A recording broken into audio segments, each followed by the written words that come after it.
I hope it's doing well. Okay, good. So we're in chapter 5 now. I'm not going to read all of this. This is pretty much the topics we're going to cover. Okay. But I'm going just to begin with the topic on chapter 5. Some of these concepts are easy to understand, okay? Unless you really want to dig into it and get complicated. Okay? But anyway, so when sociology emerged, okay, I would say late 19th century, early 20th century, people are trying to, when you have a discipline, you want to draw a curve in terms of what's my subject matter, right? That's what you want to do. And since sociology study society, then what is society, right? We say study groups, what is group, right? So people begin to invent these concepts to make us clear about exactly what is it we're studying, okay? So there are 3 concepts here very quickly. I'm going to go through them. One is aggregate, one is social category, one is group, okay? You have quiz question, exam question, they're not too difficult, okay? So what's an aggregate is pretty much a group of strangers just happen to be together. I put in here, I don't know, that looks like either Walmart or is it 7-Eleven, whatever. Okay, so that's a place you just happen to gather together, right? I would say in your Marquez games, the Golden Eagle games, the people are there mostly would be an aggregate, right? People together watch the same game, but I wouldn't say it's a group yet, right? It's just people hung together at the same time, right? And that's aggregate. Okay, people just happen to be together. If you go to, if I give you a question, for example, people, you're lining up in Starbucks. Okay, a lot of people in front of you and after you. Is this a social group, a social category, or a social aggregate? Okay, it's an aggregate, strangers together, right? But when it's an aggregate, as a sociologist, we're very interested in who are the people who characterize this aggregate. Who are the strangers over there? What kind of character do they share, for example, right? Honestly, I do.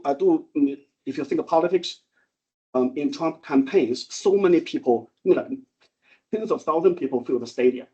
Then who are they? What are they? Old people, young people, middle-aged people, white people, working class people? We know they share the political belief, but are there any other things they share? So far, that's pretty much looking at social categories. Okay, categories are the characteristics they share.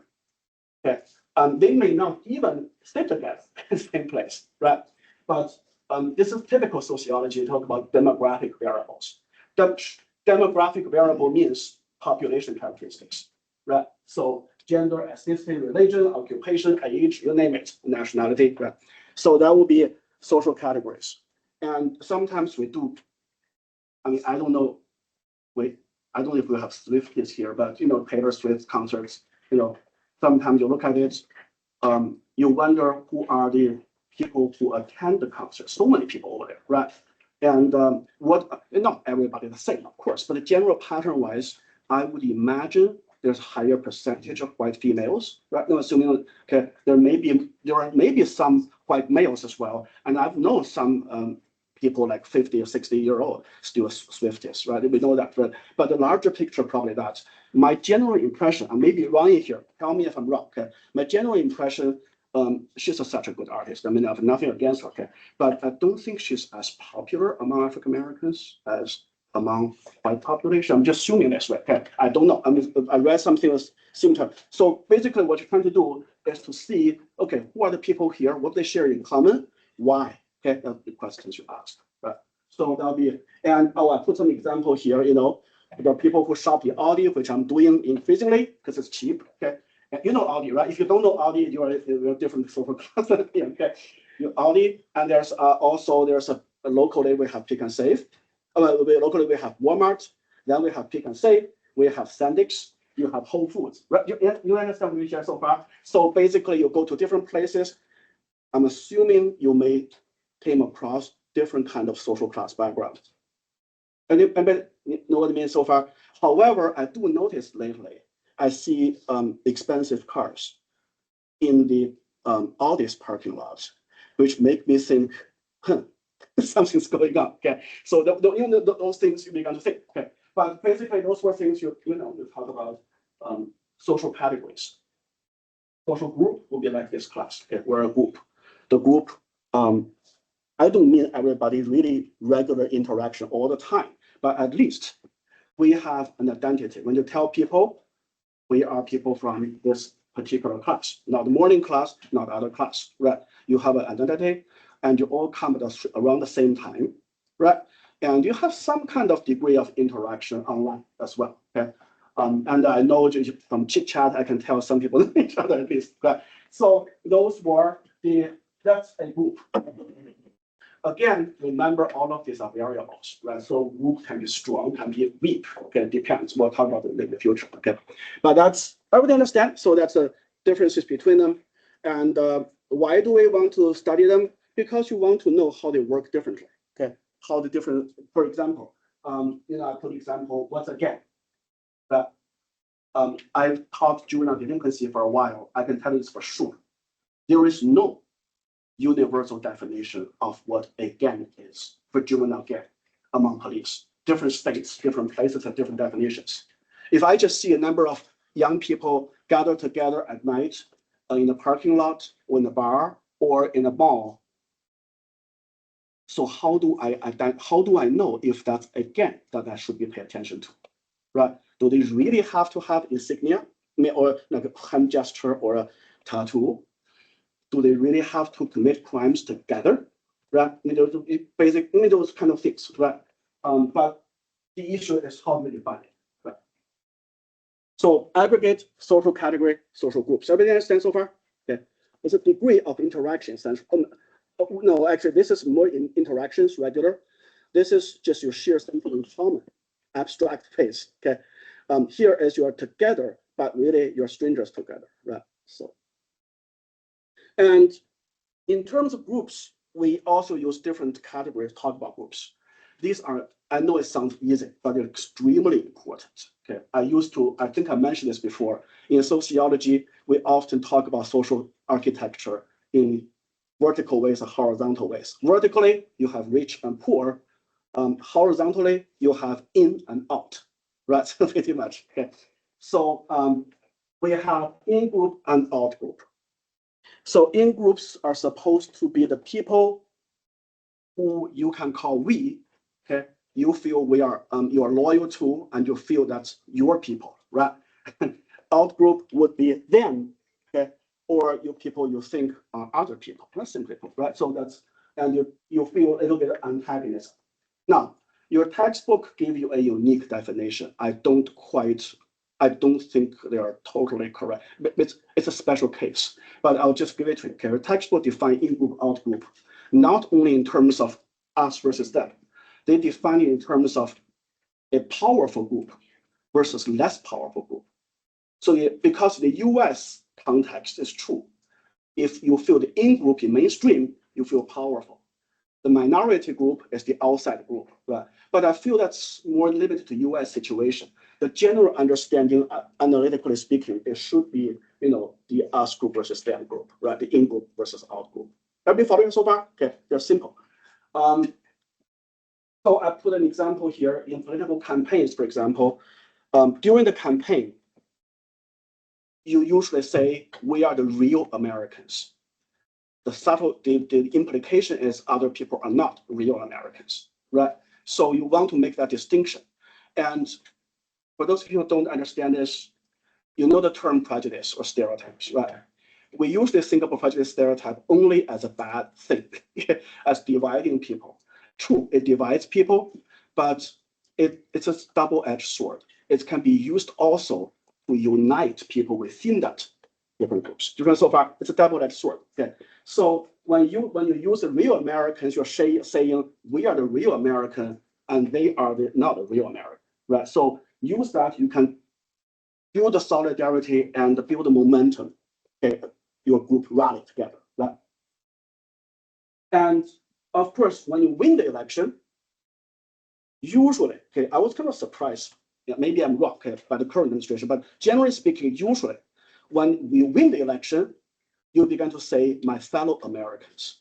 You try to unite people together without saying us versus them anymore. Different so far, because you won already, right? But if you still continue, there's something wrong, okay? But generally speaking, is when you win election, you say, my fellow Americans, okay? Whether you vote for me or not, we're all together, right? That's the typical way people. So you're creating a different kind of in versus out group, right? Now, one thing I always find interesting, I don't know how to make sense of this, but I just want to relate to you. I used to ask students to write down who do you think are their in group? Who do they think are their out group? And people know this in high school all the time. People have cliques, right? It's simple.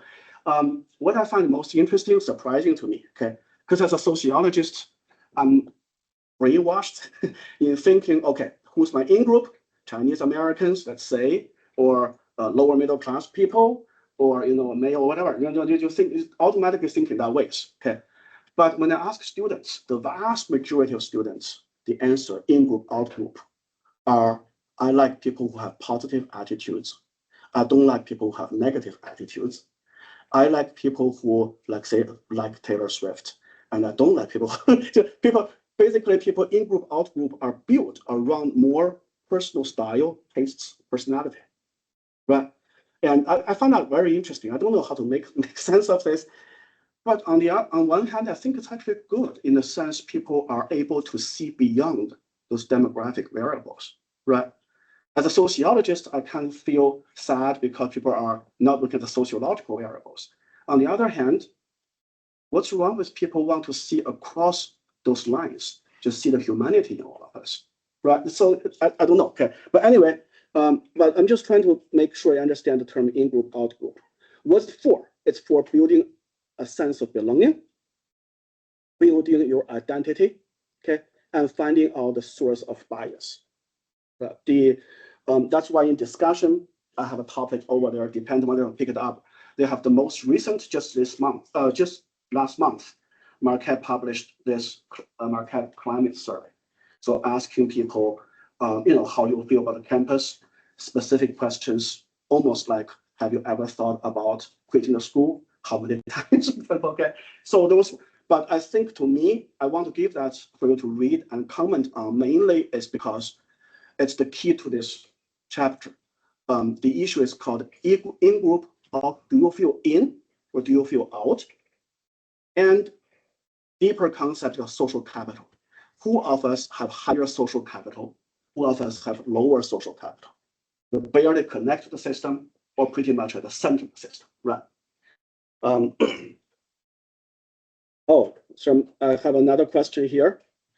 Do you get to choose your in-group or not?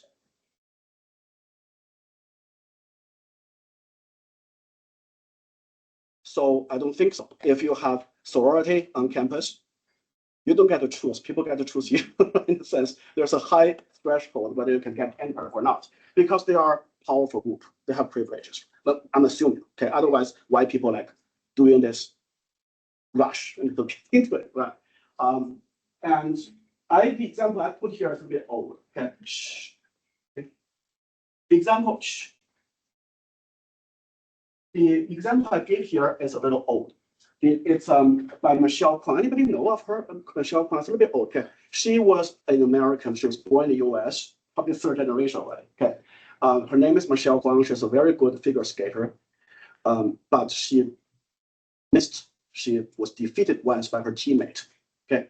And so it's an Olympic game. Okay. At the end, the US pretty much dominates. And then you begin to compete with your own team members. You know so far? And she was defeated. And MSNBC, okay, for that word, MSNBC has this title on top of it, American Beats Guam. And I don't really blame the journalists too much because frankly, they're on the deadline, type of something. And when you see an Asian face, obviously you tend to think it's not American. You see a white face, you can see it's more American, right? Just people have the natural association. When you have a time deadline, you don't think too much. But this happened quite a few times actually. In the Utah, another time for the Olympic Games, do the same thing again. Okay.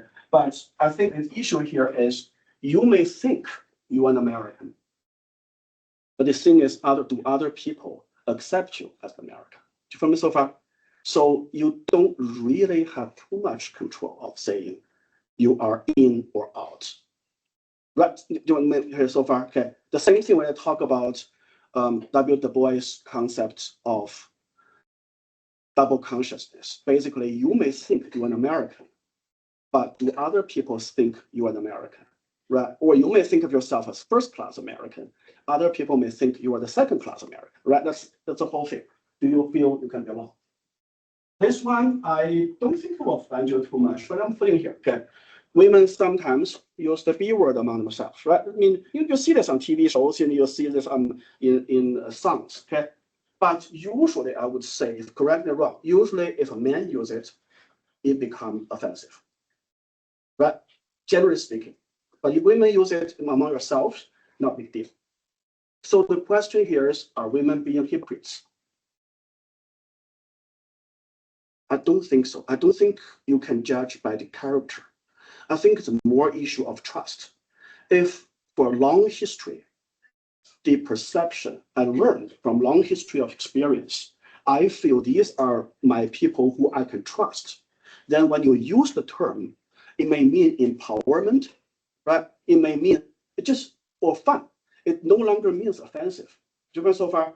But if it's coming, the word coming from a different group, that historically, I don't know this person, but historically, the person has been belong to a group that has been looking down on women, then I may not trust the person that much. Then the word has a different meaning. Everybody follow me so far? Okay. So I would say it's not a free speech issue. It's not whether you are allowed to say B word or not. It's more an issue of why they get offended, right? It's the trust relation between the two groups. So in other words, if you don't solve the inequality issue, then the interpretation will remain the same. Does everybody follow me so far? Okay. So I used to tell this in my race class to students. If you give students, put this way, Native Americans and the whites often debate about the use of mascots. You all know this, right? And Native Americans say it's offensive, and a lot of the whites say, well, actually, I want to celebrate you. I don't mean anything bad at all. Okay, genuinely sometimes. Okay, why the debate happens? I don't think it's purely an issue of the mascot. Some mascots, yes, it's too derogatory. But some mascots, like, I don't know how you guys think. The lake, what's the Land O'Lake, the butter, everybody know what I'm talking about? They changed this insignia because it used to have Native American woman that's kneeling down something. Honestly, I just don't see the offense. But the key thing here is not about whether it's offensive or not. The issue is how it's used, right? The key things. When you have, I know if you have a mascot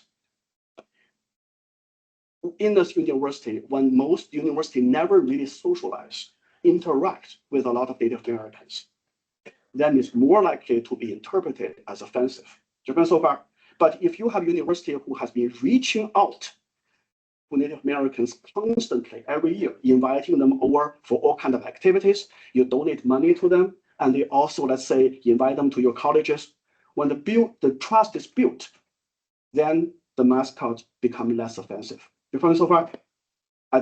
Those of you from Illinois know, I'm not wrong. There's something called, there's Black Hawk. Right? There's a team, right? It seems to be quite accepted. There's not too much controversy over it. Okay. From what I know, checking their history, I think the two has been reaching some kind of mutually interaction, help each other for a long time. Therefore, the word lost its offensive meaning. This typical symbolic interaction, right? The word doesn't have meaning by itself. It depends on how people interact with it, especially depends on power relation with the two. If you treat others as equals, the meaning becomes less offensive, right? That's pretty.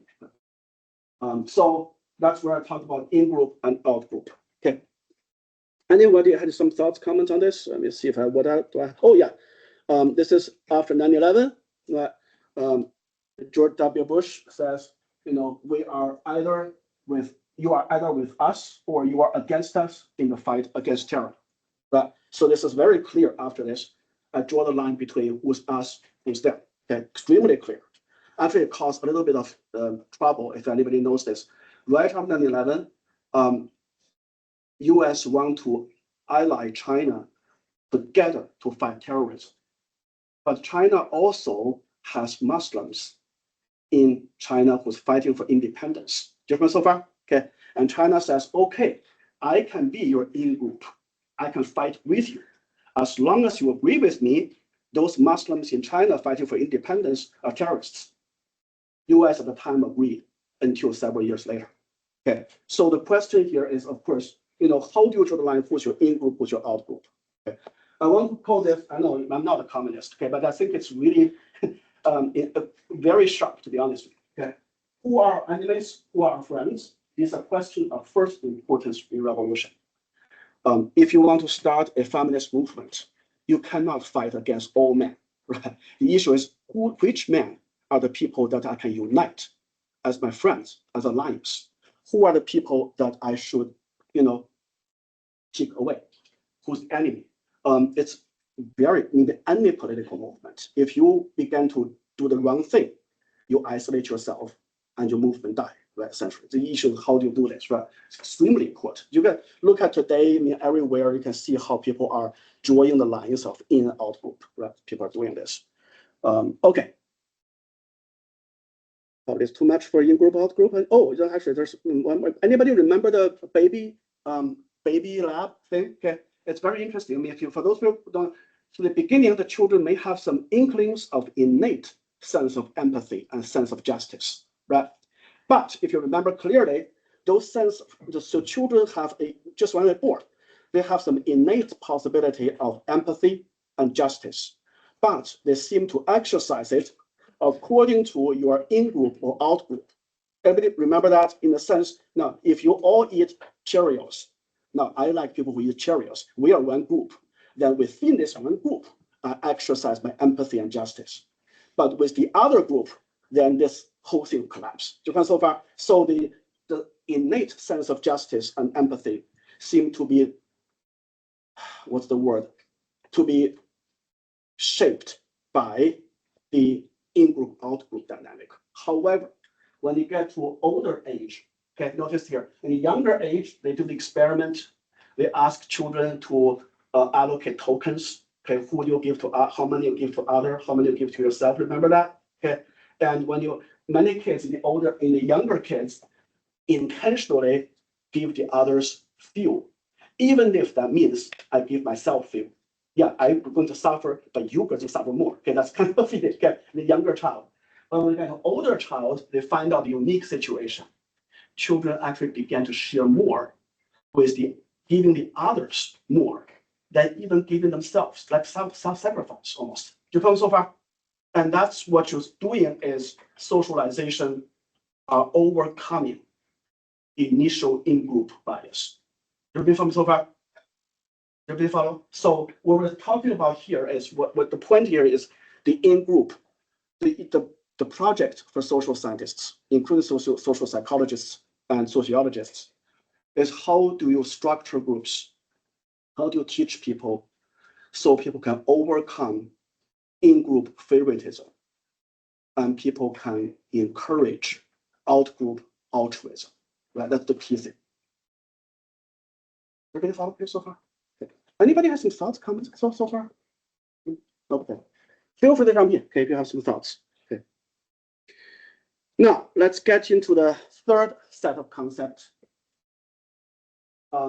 Primary group, secondary group. Okay.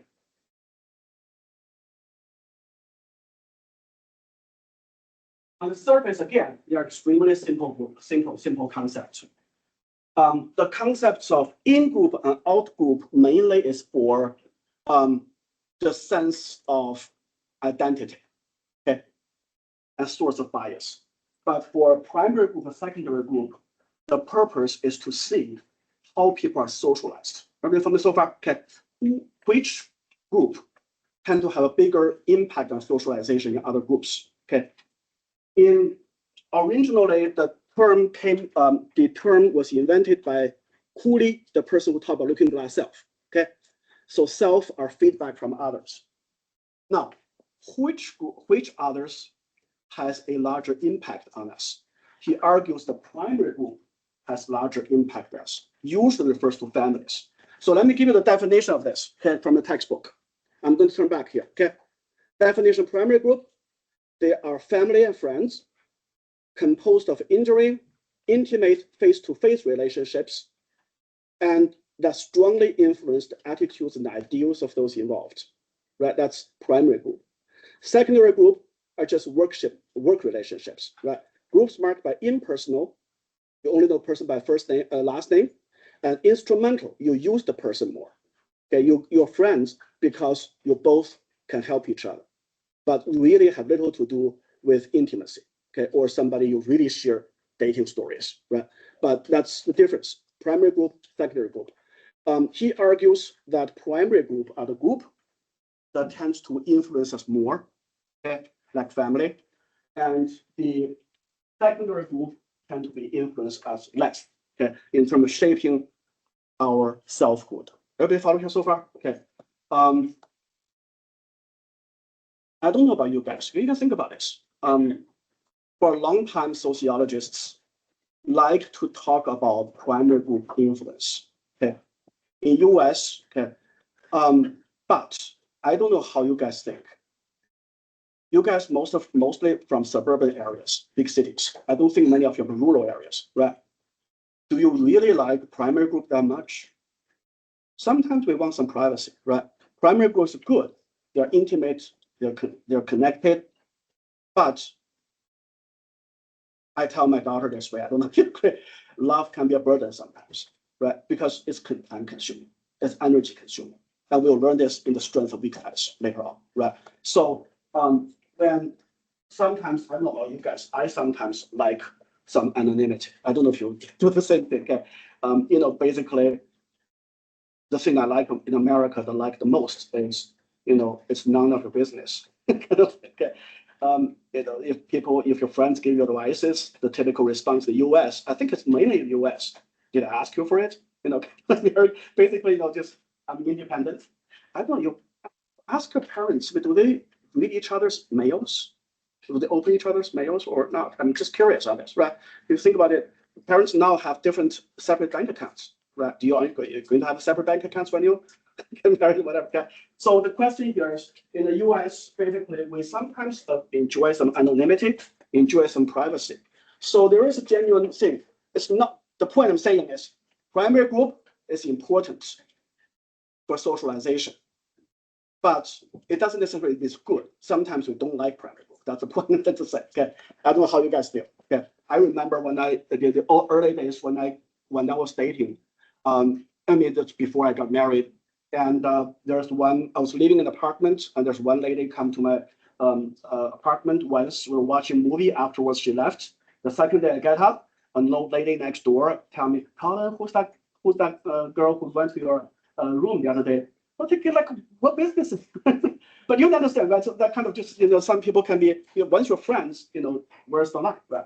But anyway, and also I want to say this as well, okay? In the US, I would say, generally speaking, it's a rule of law. In the US, we tend to be more business-like. Okay? But if you ever go to do business in developing countries, like in China or even Japan or Korea, you will notice business and personal are not always separate. But in a sense, giving gifts, for example, it's not bribery. It's pretty much that's how the business was done. Okay? If you don't know how to do that, you fail. It's a different rule of the game, right? In a sense. Okay. But that's basically when I came to US, honestly, I was a little bit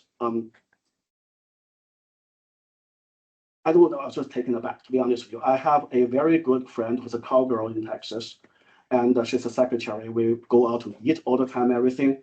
And the department asked me to lock the doors of the building all the time. There's one night it was raining, so I didn't show up to lock the door. This friend of mine reported me to the department head. I'm thinking, what kind of friend are you? Okay. And then she has the guts to ask me, okay, do you want to eat lunch today? I'm thinking, what's going on here? But maybe the extreme example, even you probably couldn't tolerate. But you know the difference between, for her mind, it seems to be so clear. That's business, this is personal, and then nothing bothers me. It's so clear. Okay. I think generally speaking, US has more of this tendency than the other countries. Okay. And when they mix together, you feel uncomfortable, right? So, but that's what I'm saying, primary group, secondary group. It's a variable, right? because they can change back and forth. Imagine this class, okay? So your class exam is 14th. Right now, I would say you're a secondary group, right? I mean, you don't have emotional ties to each other as far as I can tell, right? You know you're one group, secondary work group, right? Work group, it's a work group. But God forbid, after the first exam, I hope I don't get myself in trouble for this. Okay. God forbid after the first exam, let's say 60 to 70% of you failed. Okay, let's say the class average is 60 to 50%. Okay, my general feeling is this. I hope I don't get myself into trouble. Okay, my general feeling is if the class average and median is above 70, then the students bear the main responsibility. If the class average falls below 60, the teacher have to share some responsibility. You have to give some courage because something's wrong. You couldn't teach the whole class fail. Okay? That's my general perspective on this. So let's say the whole class fail. What will happen? I'm pretty sure many of you are going to get upset. And mostly the upset frustration will be against me. But initially, you probably talk to each other. You begin to share your grievances. Okay, so far, once you share your grievances, you also begin to share your personal life. Because when you talk, you don't just make this a personal, you just share everything, right? You become true friends. And from my perspective, the class is forming a clique against me, right? It's dangerous. What I should do, because you're forming from a secondary group into a primary group. So far, and what I need to do is try everything I can to break you up. Okay, that's what I need to do, and I will do this. To be honest with you, okay. What I do is, for example, if everybody which I'm going to do, I just let you know up front. Okay, I have all the exams, and anybody who want to look at the exam, okay, who want to talk about the exam, I have office hour every place we can talk, but we talk individually. So far, the point is I'm trying to prevent this group to happen. I made a huge mistake the first time I teach. I distribute the exam to everybody in class, and we talk about it. And I came back to my office. My professor at the time was mentoring me, telling me, Colin, you lose your mind. How can you still be doing this? You're setting up your enemies. You don't do this, right? That's a normal way of, basically I'm saying this primary group, secondary group is variable. It could change right through times. That's primary group, secondary group. Anybody has some thoughts, comments on this? I hope it doesn't happen. I don't think it will happen. Okay, but who knows? Because you never say a word. I don't know. Okay, so it's still your fault. Okay. The reference group. Okay, I'm going to at least finish this one. Okay, what's a reference group? Reference group are the group you compare yourself to, like role models. Okay, your reference group. The group,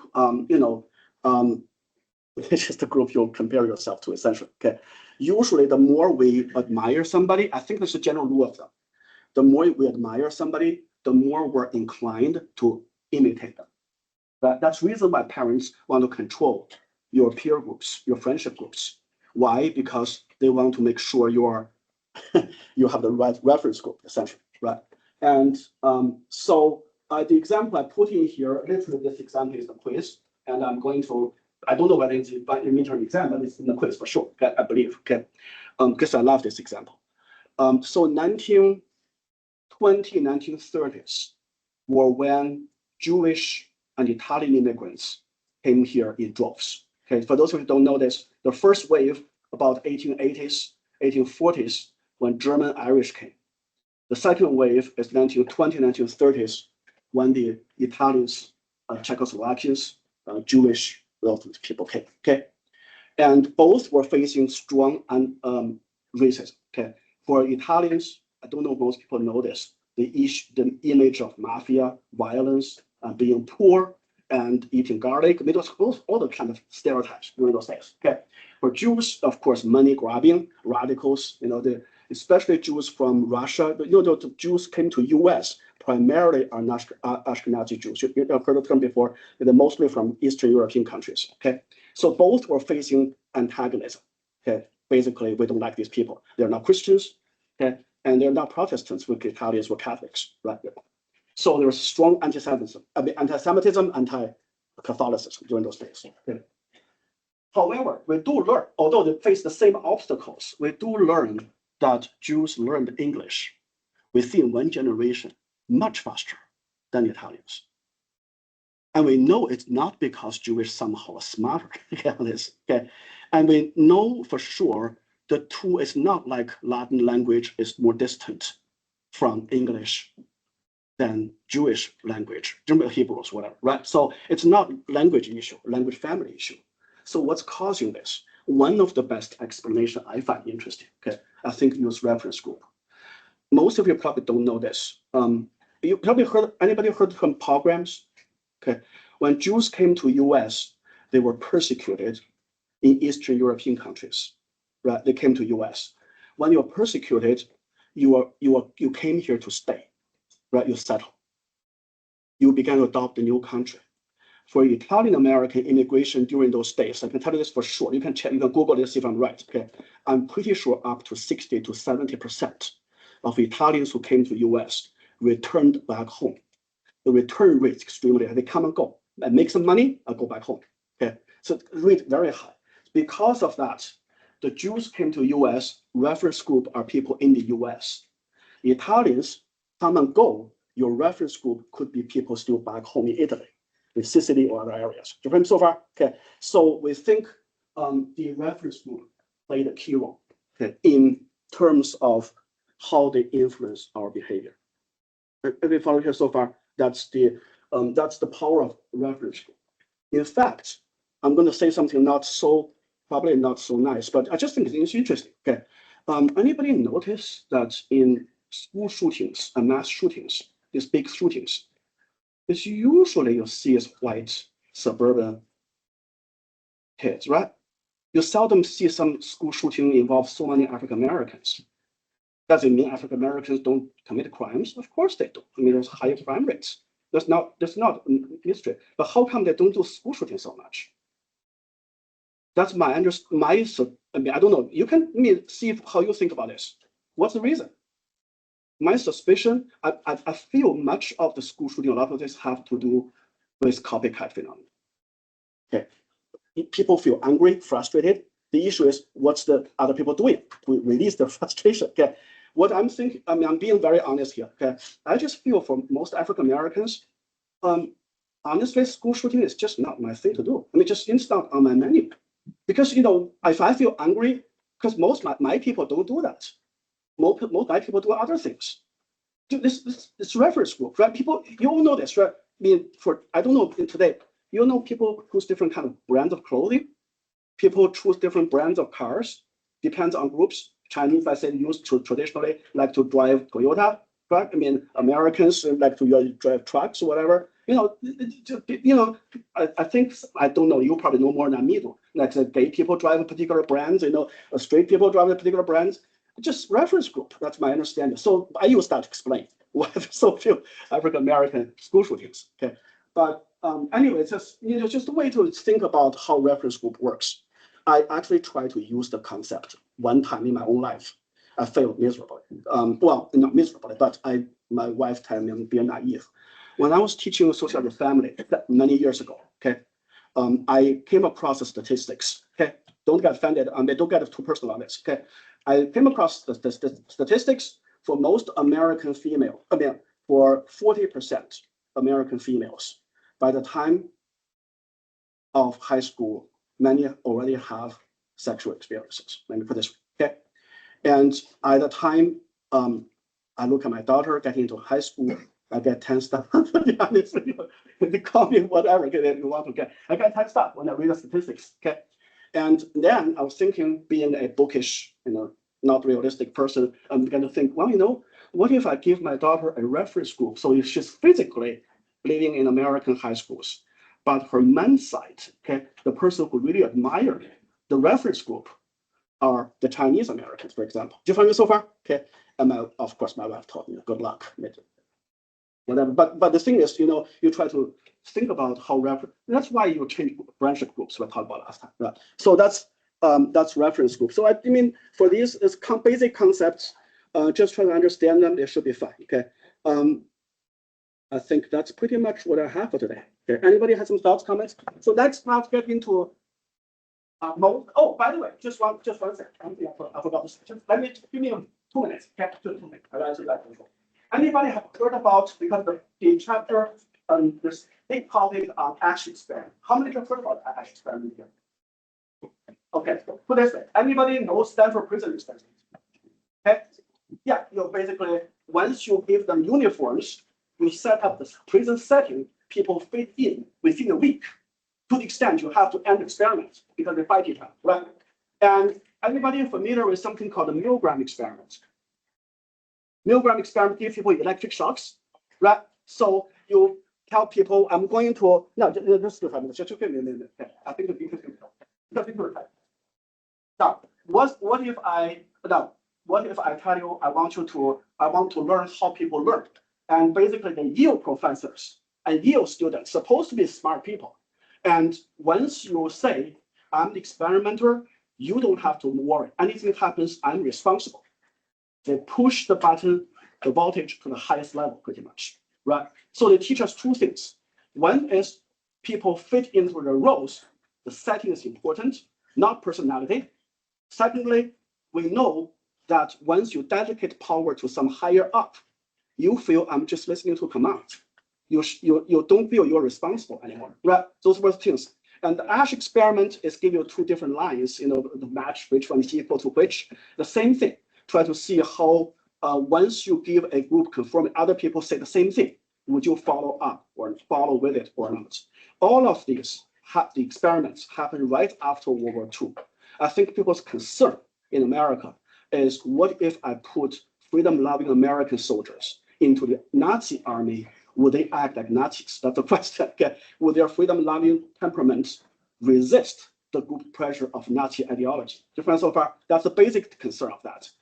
That's the whole thing. I'm going to talk about the Asch experiment, but the key thing I think for people to think about as well, there's a general tendency for Americans to always think about, the heroic outlaws. People are able to stick to their own guns against group pressure, right? Everybody think about that way. But sometimes, I don't know if I'm just leaving this question to you. Sometimes would it be okay for people just follow suit a little bit? I mean, let's say most people think climate change has happened. Do you really have to do an independent research to demonstrate it or not? Okay, if I tell you, basically, Tylenol may not be affected by autism, I mean, do you really have to do an individual experiment to show this? Or the question is, to be a good follower sometimes may not be a bad thing. I'm just saying this. Okay. Anyway, then I let you go. Okay. Think about this. You sign the sheet.